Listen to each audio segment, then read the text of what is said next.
পনিরের রোল বানানোর জন্য আমি এখানে পনিরগুলোকে এইভাবে কুচি কুচি করে কেটে নিয়েছি, আর অন্যদিকে শসাগুলোকেও কেটে নিয়েছি। আর এখানে আমি নিয়ে নিয়েছি কিষানের টমেটো সস আর চিলি সস। আর অন্যদিকে আমি নিয়ে নিয়েছি হচ্ছে রেডিমেড জিঞ্জার গার্লিক পেস্টের একটা পাউচ। আর এখানে আমি পেঁয়াজ, গাজর আর ক্যাপসিকামগুলোকে একটু তাওয়াতে তেল আর বাটার দিয়ে ভালো করে ভেজে নিচ্ছি। কিছুক্ষণ ভাজার পরে আমি জিঞ্জার গার্লিক পেস্টটাও এখানে অ্যাড করে দেবো, দিয়ে ভালো করে অনেকক্ষণ ধরে এটাকে একটু কষিয়ে নেব বা ভেজে নেব, যা তোমরা বলবে সেটাই করে নেব। তো তারপরে আমি এটাকে এক সাইডে রেখে ভেবেছিলাম আমি এখানে পনিরগুলোকে ভেজে নেব। তো আমি সেই মতো আলাদা করে সাইড করে নিয়ে পনিরগুলোকে দিয়ে দিয়েছিলাম, কিন্তু তাওয়াটা ছোট হওয়ার কারণে আমি ভাজতে পারছিলাম না। তো আমি আলটিমেটলি আবার মিক্সডই করে নিয়েছি। কিছুক্ষণ পরে হালকা একটু ফ্রাই হওয়ার পরে আমি সেটাকে আবার মিশিয়ে নিয়ে সমস্ত সবজিগুলোকে একসাথে ভেজে নিচ্ছিলাম। তাতে কোনো প্রবলেম হবে না, পনিরটা একটু হয়তো ভেঙে যাবে, কিন্তু যেহেতু আমি এটা রোল বানাবো তাই কোনো অসুবিধা নেই।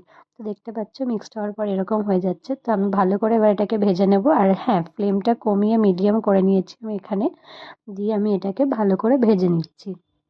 তারপরে আর এখানে আমি ভিডিওটা একটু এরকম হয়ে গেছে, তো সেটা মনে করো না, আমি ভেবেছিলাম এটা শর্টসে ছাড়বো, কিন্তু ভিডিওটা লং হওয়ার কারণে সেই জন্য আমি আর এটাকে ছোটো করতে পারিনি। তো আমি এখানে পরিমাণ মতো নুন দিয়ে দিচ্ছি, আর এখানে তারপরে আমি দিয়ে দেবো হচ্ছে জিরে গুঁড়ো। এই দুটো জিনিসই তোমরা তোমাদের আইডিয়া মতন পরিমাণ মতন দেবে।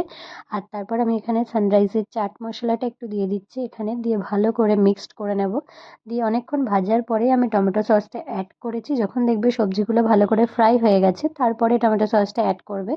আর তারপরে এখানে চিলি সসটা অ্যাড করে দিচ্ছি, দিয়ে ভালো করে এটাকে মিক্সড করে নেব। করে নেওয়ার পরে এখানে আমি লাস্টে একদম মিক্স হয়ে যাওয়ার পরে আমি লাস্টে একটু লেবু কেটে লেবুর রস দিয়েছিলাম। ওটা অপশনাল, তোমরা চাইলে দিতে পারো, তাতে টেস্টটা আরও ভালো হয়। আমরা এগরোলেও অনেক সময় শসাটাকে লেবুর রস দিয়ে মেশাই, তো সেটা হয়। লেবুর রস দিলে আরও টেস্টি হয় জিনিসটা।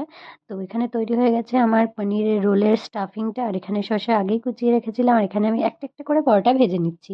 অ্যাকচুয়ালি আমি পরোটা প্রথমটা যখন ভেজেছিলাম আমি ভুলে গেছিলাম ভিডিও করতে, তো আমার একটা ভাজা হয়ে গেছে অলরেডি। তো এবার তোমাদের দেখাবো আমি কিভাবে রোল করছি। এক হাতে ফোন নিয়ে একটু অসুবিধাই হচ্ছে, কিন্তু আমি বেশি করে একটু পনিরের স্টাফিংটা দেওয়ার চেষ্টা করছি। আর এটা উইথাউট এগ হচ্ছে। তো এখানে আমি ডিম দিয়ে আর ইয়েটাকে সেঁকিনি।